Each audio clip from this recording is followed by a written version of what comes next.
In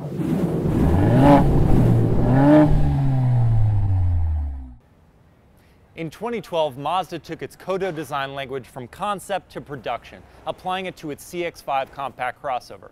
Fast forward to today, and Mazda has refined that design language and once again applied it to its CX-5. We're here to see how it does in the market.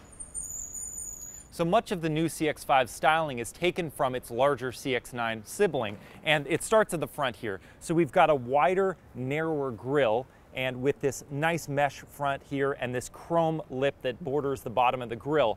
The headlights are also worked into the grille now, just like the CX-9. Very slender, they're LED beams, they just look fantastic, especially at night. And of course there's this paint job. This is Crystal Sol Red Metallic, and it's just beautiful, and from all different angles with different light working its way around the body, it really transforms in the sunlight. It's just gorgeous.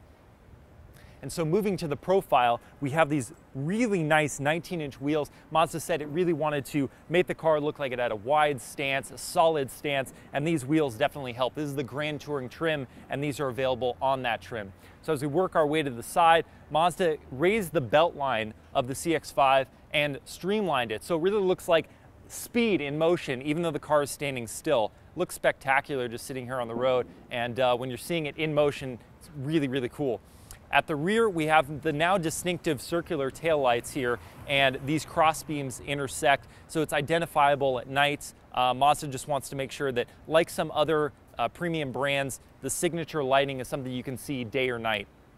Here at the back, one major thing Mazda added with the CX-5 was the power liftgate. And this was something that a lot of customers had kind of complained about. They said they loved the CX-5, but they just wouldn't buy it without power liftgate. Well, you've got that now. Here in the trunk, you've still got the 60/40 split folding seats, but they lay flatter now. There's also been a lot of sound deadening material that's been added here. The whole back end is carpeted. It sounds incredibly quiet on the inside. So these seats will fold. They're not completely flat at this point, but there's no more of that hump that happens when you're pushing an object into the rear. You're not having to mount over that hump to actually get something into the tailgate here. Just a much smarter rear end and cargo space design here. So sitting beyond my own driving position, I'm 6 feet tall. I have ample legroom here. It's really great back here. And Mazda added a couple things on this car. You've got your own Hvac vents on Grand Touring trims. And then with this center console here, you actually have access to heated rear seats here and 2 USB ports. So there's actually connectivity and charging for the rear seat passengers. It makes the rear seats a much better place to be. Mazda also, as I mentioned, they worked on the NVH, your noise on the cabin, and so here in the back seats, you can carry on a conversation very easily, just like you would in the front seats. Now that we're up front, we really get to see where Mazda's applied a premium touch to this interior. Taking inspiration from the CX-9, it's just a very clean looking cabin. They've gone with a horizontal configuration of the dashboard, just adding visual width to it. But visual or physical, there's a lot of space in this cabin.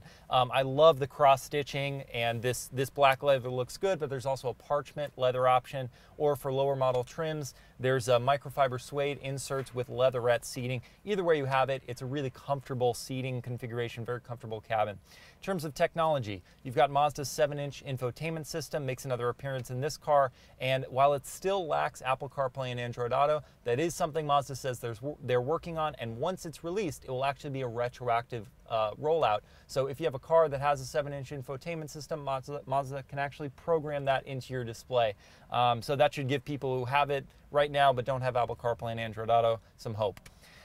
You also have a head-up display, and so you have things like your speedometer up there or your navigation guidance. It's not a color display or anything like that, but it gives you enough information that you can really keep your eyes on the road and not looking around for that info. In terms of your driver gauges, you also have a 4.6-inch digital display here, reconfigurable to whatever information you find is the most important, and then you have your standard analog gauges for your speedo and tachometer.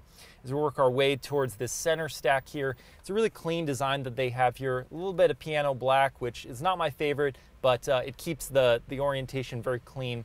You've got your sport or your comfort settings here for your drive modes. Not a lot changes switching between the two. It's more just like instant throttle response, that kind of stuff. Your Hvac and all that controls is there. For me, it actually sits a little low on the dash. I wish it was higher. I feel like you have to kind of look down and find what you're going for, whereas in other models, it's in a more accessible position. You've got your start-stop ignition and your controls for that infotainment display. Either way you look at it, it feels quite premium in here. You can see that Mazda really paid attention to upgrading the class of this vehicle, and in fact, they've targeted models that are in the entry-level luxury segment, not even in their own compact mainstream segment. Under the hood, we have a lightly modified version of the same 2.5-liter Skyactiv 4-cylinder that was found in the previous generation CX-5. Here it makes 187 horsepower and 185 pound-feet of torque. That's made it exclusively to a 6-speed automatic transmission. Gets 27 mpg in the city, 31 on the highway, and 29 combined. So there you have it. That's the 2017 Mazda CX-5. It starts at $24,035 for the front-wheel drive model, but you can also add on all-wheel drive.